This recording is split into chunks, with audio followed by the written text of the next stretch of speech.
Hi Internet, it's Emily SW. Sam. We are coming at you with a very festive special edition of the Podcastle. For the occasion. Of Halloween. Ooh. You can't see it, but to add to our sound effects, we both wiggled did our the fingers. Very important for your ghost noises as a flesh person. Since you are stuck being corporeal, you have to add something to make it more authentic. Yeah, a little bit of flair. Mm-hmm. We are doing probably what everyone does for Halloween. We are going to read The Raven. It is a goth tradition, I suppose. Could be a tradition. That's true. It's like the reading of, some people read 'Twas the Night Before Christmas every Christmas as a family tradition, or at least they did in National Lampoon's Christmas Vacation. Well, we have been also reading other poems. By Poe. Poems. So I don't think there's any more appropriate time to read The Raven. Because The Raven is by far his most well-known, famous poem. Absolutely. Probably one of the most famous poems ever written. Yeah. It's a banger. If you're going to read it, I don't think you can just do it casually. Like, everyone knows The Raven, right? Yeah. Might as well make it the Halloween special. It's true.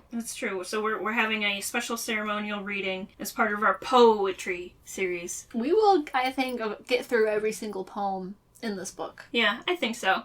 Honestly, it's a lot of fun. Because we're both familiar with Poe, obviously, but usually more short fiction. And The Raven. And, what's that other really famous one about the girl? Lenore? Annabelle Lee. Annabelle Lee. That's the other really famous one. So I'm having fun kind of discovering a new aspect of somebody I'm already very familiar with. Also, I like poetry. When we've been reading really lesser known ones thus far, it's taken us on a journey. It has. I feel like we're growing as people, as a Haunted Heart Society, as a group. So we're going to continue that trend, but we're going to dip into something comforting and familiar for this Halloween special with The Raven, instead of discovering new grounds. Guess we don't really need a preamble. We'll just start. No, yep, just jump right into it.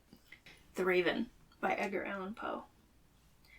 Once upon a midnight dreary, while I pondered, weak and weary, over many a quaint and curious volume of forgotten lore, while I nodded, nearly napping, suddenly there came a tapping, as of someone gently rapping at my chamber door.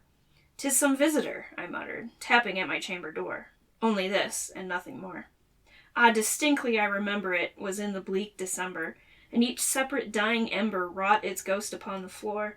Eagerly I wished the morrow, vainly I had sought to borrow from my books surcease of sorrow for the lost Lenore, for the rare and radiant maiden whom the angels name Lenore, nameless here forevermore. And the silken, sad, uncertain rustling of each purple curtain thrilled me, filled me with fantastic terrors never felt before, so that now, to still the beating of my heart, I stood repeating, "'Tis some visitor entreating entrance at my chamber door, some late visitor entreating entrance at my chamber door. This it is, and nothing more."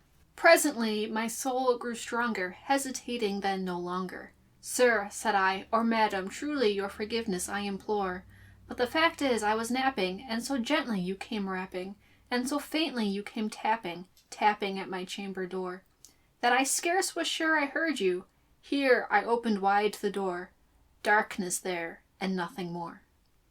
Deep into that darkness peering, long I stood there, wondering, fearing, doubting, dreaming dreams no mortal ever dared to dream before. But the silence was unbroken, and the darkness gave no token, and the only word there spoken was the whispered word, "Lenore?" This I whispered, and an echo murmured back the word, "Lenore," merely this, and nothing more. Back into the chamber turning, all my soul within me burning, soon again I heard a tapping somewhat louder than before. "Surely," said I, "surely that is something at my window lattice. Let me see then what thereat is, and this mystery explore. Let my heart be still a moment, and this mystery explore. 'Tis the wind, and nothing more." Open here I flung the shutter, when with many a flirt and flutter, in there steeped a stately raven of the saintly days of yore. Not the least obeisance made he, not a minute stopped or stayed he, but with mien of lord or lady, perched above my chamber door. perched upon a bust of Pallas just above my chamber door, perched and sat, and nothing more. Then this ebony bird beguiling my sad fancy into smiling, by the grave and stern decorum of the countenance it wore. Though my crest be shorn and shaven, thou, I said, art sure no craven, ghastly grim, an ancient raven, wandering from the nightly shore. Tell me what thy lordly name is on the night's Plutonian shore. Quoth the raven, nevermore. Much I marvelled this ungainly fowl to hear discourse so plainly, though its answer little meaning, little relevancy bore. For we cannot help agreeing that no living human being ever yet was blessed with seeing bird above his chamber door, bird or beast upon the sculptured bust above his chamber door, with such name as nevermore. But the raven, sitting lonely on the placid bust, spoke only that one word, as if his soul in that one word he did outpour. Nothing farther than he uttered, not a feather then he fluttered, till I scarcely more than muttered, other friends have flown before. On the morrow he will leave me, as my hopes have flown before. Then the bird said, nevermore.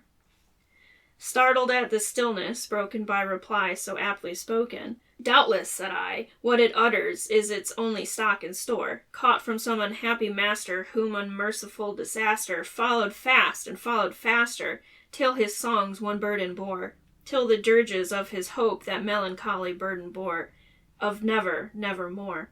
But the raven, still beguiling my sad fancy into smiling, straight I wheeled a cushioned seat in front of bird and bust and door. Then upon the velvet sinking, I betook myself to linking fancy unto fancy, thinking what this ominous bird of yore, what this grim, ungainly, ghastly, gaunt, and ominous bird of yore meant in croaking nevermore. This I sat engaged in guessing, but no syllable expressing, to the fowl whose fiery eyes now burned into my bosom's core. This and more I sat divining, with my head at ease reclining on the cushion's velvet lining, that the lamplight gloated o'er, but whose velvet violet lining with the lamplight gloating o'er, she shall press, nevermore. Then, methought, the air grew denser, perfumed from an unseen censer, swung by seraphim, whose footfalls tinkled on the tuft floor. Wretch, I cried, thy God hath lent thee, by these angels he hath sent thee, respite and nepenthe from thy memories of Lenore. Quaff, oh quaff this kind nepenthe, and forget this lost Lenore. Quoth the raven, nevermore. Prophet, said I, thing of evil, prophet still, if bird or devil, whether tempter sent, or whether tempest tossed thee here ashore, desolate yet all undaunted on this desert land enchanted, on this home by horror gaunted, tell me truly, I implore. Is there balm in Gilead? Tell me, I implore. Quoth the raven, nevermore. Prophet, said I, thing of evil, prophet still, if bird or devil, by that heaven that bends above us, by that God we both adore, tell this soul with sorrow laden if, within the distant Aidenn, it shall clasp a sainted maiden whom the angels named Lenore. Clasp a rare and radiant maiden whom the angels named Lenore. Quoth the raven, nevermore. Be that word our sign of parting, bird or fiend, I shrieked, upstarting. Get thee back into the tempest and the night's Plutonian shore. Leave no black plume as a token of that lie thy soul hath spoken. Leave my loneliness unbroken. Quit the bust above my door. Take thy beak from out my heart, and take thy form from off my door. Quoth the raven, nevermore. And the raven, never flitting, still is sitting, on the pallid bust of Pallas, just above my chamber door, and his eyes have all the seeming of a demon's that is dreaming, and the lamplight o'er him streaming throws his shadows on the floor, and my soul from out that shadow that lies floating on the floor shall be lifted nevermore. The end. Boy, I don't know if anyone listening has ever tried to read that out loud, but it's twisty. And he uses a lot of obscure language. Yeah, well, let's talk about, there's some references in here to, like, there's a lot of references in Poe to Greek mythology. I was just about to say that, yeah.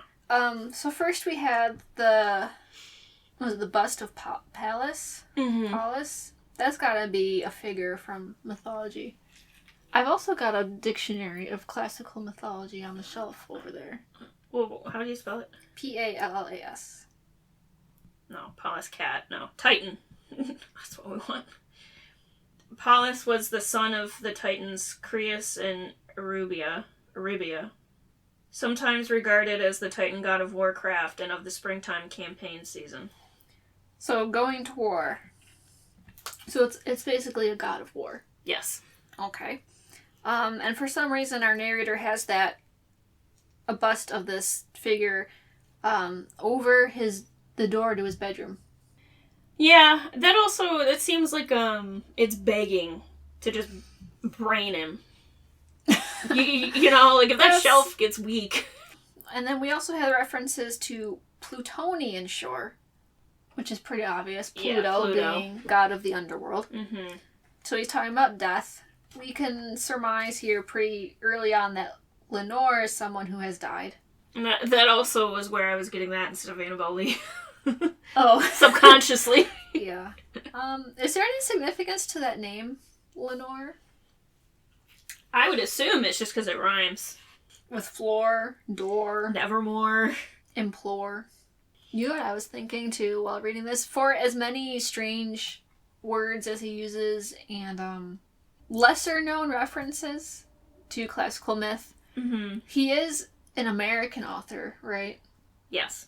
So it's not like when Colleen said to me when I said we were reading poems, and she said, oh, well, I have a whole book of Robert Burns. And first I was thinking, well, does Robert Burns have anything gothic themed? Mm-hmm. He does. He has an entire poem about Halloween. Oh. Well, Colleen's book is from the 19th century. It's old. Okay. The type in it is, Colleen describes it as 4-point font. It's tiny. Yikes. It's minuscule. But I was trying to read it, and I was trying to read it out loud to see how I could do it. And I was reading it, and I was like, I can't do this because I am not Scottish enough. And you need to be able, I think, to at least have the accent to make any of those words make any sense. Yeah, I can't do it either. And it's also a mix of Scots and English. Oh no. So it's, if you aren't familiar with Scots, yeah, maybe out loud where you can hear, but I was trying to read it and I was like, first of all, I cannot read this out loud. If I try doing a Scottish accent, it's just gonna come across as like making fun of it or something. Yeah. And I don't want to do that. No, I also, I can't. Accents, I can't do accents. So if we want to read Robert Burns, we're gonna have to find a Scottish person. Okay. I personally don't know any. I don't know any either. For as many times we did have to reread a couple lines because, well, this is a reading, right? So you want to make sure it sounds... Yeah, it's nice and clean. Yeah.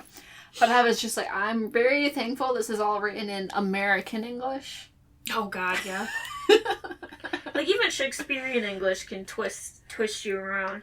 And that, at least, like, people are pretty familiar with, I would say, because Shakespeare is so widely taught, right? Yes. Shakespeare also is one of those where you have to hear it, but I was sitting here very thankful that this was written in American English for as many words that he uses that are not in the common vernacular of your day-to-day living. Yeah. Real quick, I did find Lenore. Okay. From what I can gather, and it's possible that because Poe had a poem named Lenore, and also, you know, Lenore is in The Raven, so when you Google Lenore, that's mostly what comes up. But Lenore, the poem, is basically about the death of a young woman. He wrote it after the death, or the illness of his wife, Virginia.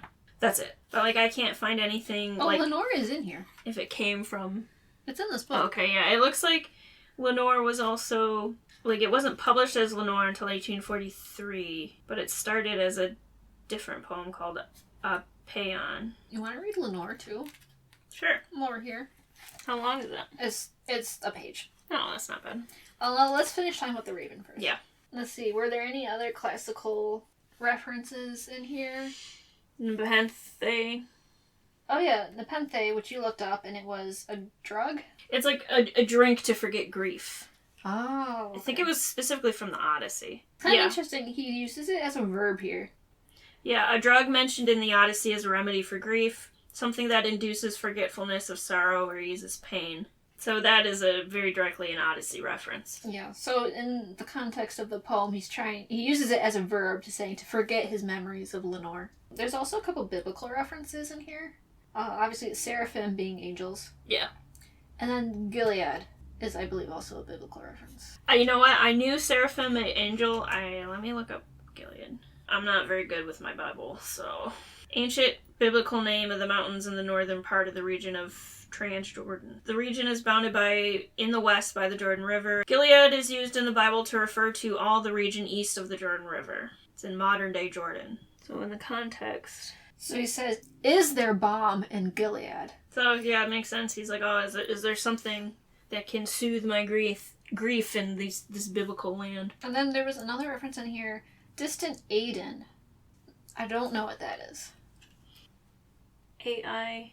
D-E-N-N. D-E-N-N. Paradise. Okay, so the context is there. Tell this soul with sorrow if, within the distant Aden, it shall clasp a saint and maiden whom the angels named Lenore. So he's saying, will I see Lenore again in paradise? Oh, okay, yeah, that makes it. It's from Hebrew for Eden. Oh, okay, so like the garden. Yeah, that makes sense. Yeah, I feel like Poe, in particular, he is just really like, look at my classical education. You know what I mean? Yeah, like throwing them in there. Yeah, he's like the poster child of education back in the day, which was very Latin, very Greek, very Bible heavy. Mm-hmm. Yeah, I think what's really noticeable about this poem, it takes place in December, not in October. Yeah. But the narrator gets more like unhinged as it goes along. Like he starts off and he hears his rapping, he's like, oh well, someone's at my door. Who's there? But then he opens the door and there's nobody out there. And it's also nighttime. He says upon a midnight. So it is late at night. Yeah. Why would someone be knocking on his door in the middle of the night? We don't know. Then he starts calling out for Lenore in the darkness. So he's thinking it's a ghost. Yep. But it's not a ghost. It's this raven. Demon raven. That's perched on his door that starts talking to him. But it only says one word. And it kind of sets him off on this path of madness. Yeah, And he starts yelling at it and calling it a devil. It's very Poe, that descent into madness. Mm-hmm. Like, you see that in basically any Poe story, where the character just becomes unhinged. Especially, like, the Telltale Heart. Oh, yeah. That slow descent is very... You know, I almost wonder if the raven in this story is not real, but just a figment of, like, in the Telltale Heart. It's just in his head. Yeah, honestly, that would make sense to me. Especially because he says the raven never leaves. Yeah, the raven just chills there. If it was a real raven, it would need to eat at some point. Yeah. You just imagine you have the raven just sitting over your door and it's real, but like the whole floor now is covered in bird excrement. That would be extremely unpleasant. And he also says it has a demon's eyes, and his soul is stuck in the shadows of this raven. Yeah, sorry, I was just looking up because I thought, the one for sorrow, two for joy. I thought that was ravens, but it's magpies. The nursery rhyme. Oh. So I was just like, well, maybe the raven ties into that, but it's magpies. I think ravens are more common in Europe. Yeah. Here, crows are more common. Yeah. I mean, I guess crow is not as nice a word as raven. No, right? raven is so romantic. It's a nice sounding word in the English language. It's got all these very soft consonants. Mm-hmm.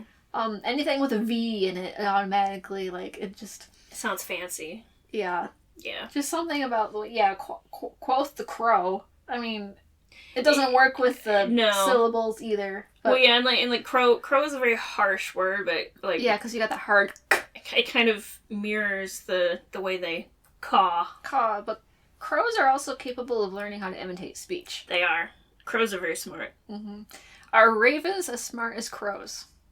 That's a good question. They're both intelligent, but it's not the same. So I always feel like anytime you see birds solving puzzles and stuff, they're always crows. Okay, so crows have a large amount of cognitive abilities that make them smarter than ravens. Alright, what is the article you're reading that from? Crowadvice.com. Crow blog.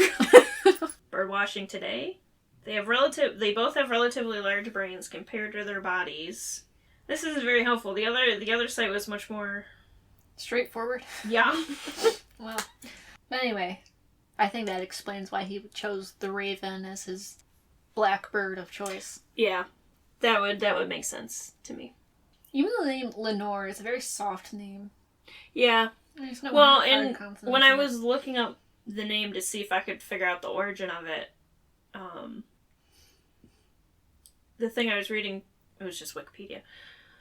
Wikipedia pointed out that Poe likes to use names with, like, L, prominent, like Annabelle Lee, like, soft names with that kind of little sound, either in the middle or at the beginnings. An interesting little tidbit. So I think that's it. It's a pretty straightforward poem. It is. There's a bird. He's mourning Lenore. He's going mad. Should we read Lenore then? Sure. I do. I just want to look it over first this time. To see if there are any tongue twisters in there. I think this whole thing is going to be a tongue twister. Oh boy, do you want to take turns again? Here, you want me to read the first 2 stanzas? It's only 4 stanzas. Okay. So I'll read the first 2, if you want to take a crack at the second 2. Okay. And we'd said this, Lenore is basically just about, it's about a person who has died. Yeah. That sounds pretty straightforward. But this is, do we say it predated The Raven? Oh, that I don't know. It would be really helpful if this book included the year that these poems were published. It would be very interesting if they were in publication order. The poem does predate it, I think, because The Raven was published in 1843. Okay. I wonder if the poems in this are actually in publication order. Lenore. Ah, broken is the golden bowl, the spirit flown forever. Let the bell toll, a saintly soul floats on the Stygian river. And, Guy de Vere, hast thou no tear? Weep now, or nevermore. See, on yon drear and rigid bier low lies thy love Lenore. Come, let the burial rite be read, the funeral song be sung, an anthem for the queenliest dead that ever died so young. A dirge for her, the doubly dead, and that she died so young. Wretches, ye loved her for her wealth, and ye hated her for her pride. And when she fell in feeble health, ye blessed her, that she died. How shall the ritual then be read, the requiem how be sung? By you, by yours the evil eye, by yours the slanderous tongue, that did to death the innocents that died, and died so young. Peccavimus, yet rave not thus, but let a Sabbath song go up to God so solemnly the dead may feel no wrong. The sweet Lenore hath gone before, with hope that flew beside, leaving thee wild for the dear child that should have been thy bride. For her, the fair and debonair, that now so lowly lies, that life upon her yellow hair, but not within her eyes. The life still there upon her hair, the death upon her eyes. Avant, avant! To friends from fiends the indignant ghost is riven, from hell into a high estate within the utmost heaven. From moan and groan to a golden throne beside the King of heaven. Let no bell toll, then, lest her soul, amid its hallowed mirth, should catch the note as it doth float up from the damned earth. And I, tonight my heart is light, no dirge will I upraise, but waft the angel on her flight with a paean of old days. That took a turn I wasn't expecting, actually. It did. And I also think it's very interesting that Nevermore makes an appearance in there. In there, yeah. Well, this was the precursor to The Raven. Yes. So I think we can probably assume that he was thinking about this one when he also wrote The Raven. And I'm just looking up that word that... Peccavimus? Peccavimus. Oh, I spelled it wrong. That's probably why the search... I also want to look... I pronounced it in the very extremely French way. Guy de Vere or Guy de Vere. It's a Latin word. To sin, to do wrong, to commit moral offense, to blunder, to stumble, to be wrong. It's some sort of... Well, okay, that's what the root word means. Peccavimus is specifically some sort of conjugation, but I can't figure out which one it is. So he's calling them sinners, basically. What was the one you wanted me to look up? Guy de Vere. Or Guy, if you're speaking English. It looks French. It is, I mean... Oh, that's the guy's name. Yes. Lenore's fiancé. Oh, it's just a character? How does he relate? Hold on. It's not a real person. Poem Lenore can be read as a kind of conversation between a chorus of townspeople and Guy de Vere, who is wrestling with the loss of his bride-to-be. Okay, so it's just a character in the poem. Yeah. I mean, it looks French to me, so... It is a French name. Yeah. But it's Weep Now, Low Lies Thy Love, Lenore. Yeah, and that makes sense with, should have been thy bride. Mm-hmm. It's just, obviously, like, Lenore is also a character in the poem, but having just thrown, like, a full name for another character kind of is what throws it off a little bit. Yeah. Because up until this point, he hasn't actually named really anyone in his poems. Like, there's narrators, and there's, like, his personal point of view. There's these fictional dead women who are all stand-ins for his own wife. Yeah. Yep. And cousin. Yeah. And then that poem to his mother-in-law. This is the first time he's really, like, thrown, like, a name of a fictional character at us that's not a stand-in for Virginia. Yeah, this one, is kind of like, the whole thing is our characters. Like, it's like a story. Mm-hmm. Yeah. But it sounds like the whole town was jealous of Lenore. Hated her for her wealth and for her pride. And when she fell in feeble health, he blessed her that she died. So it's like, well, how are you going to hold the funeral then when none of you are actually sorry that she's gone? She was rich and pretty. So that's why he's calling them sinners. Mm-hmm. But go up to God so solemnly the dead may feel no wrong. Yeah, I feel like there's anger in this one. Like, it's grief and, I think, anger. And then the raven is grief and madness. Let no bell toll. So, yeah, it's kind of saying, like, well, she's gone to heaven, and, since none of you are sorry about it, don't bother. Mm-hmm. Yeah. Fake. That was the turn I was not expecting. I thought it was going to be, like, the raven, kind of, where it's just all grief the whole way through. But this one's angry. And it really comes across, too. So you're not sorry that she passed away, so don't even bother with the funeral. And she's just gone to heaven, and that's it. That's Lenore. This is, I guess, our Lenore-themed poems today. Yes. Halloween episode, Lenore. Lenore. We've explored the entire story of Lenore. So could you say reasonably that the narrator in The Raven is Guy de Vere?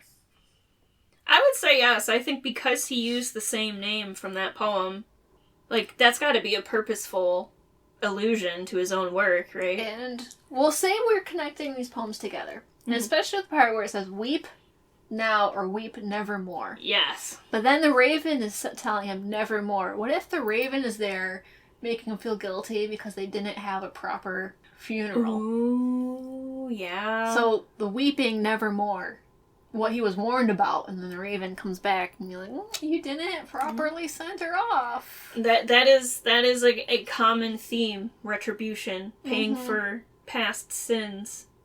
Yeah. That's an interesting... I like that. It's very subtle, but it's definitely there. And I feel like because the raven is so often taught, but on its own, I think the context makes it better. Yeah. Oh, I love reading. It's so much fun. So that's been our Halloween special. Hopefully you enjoyed our dramatic reading. Mm-hmm.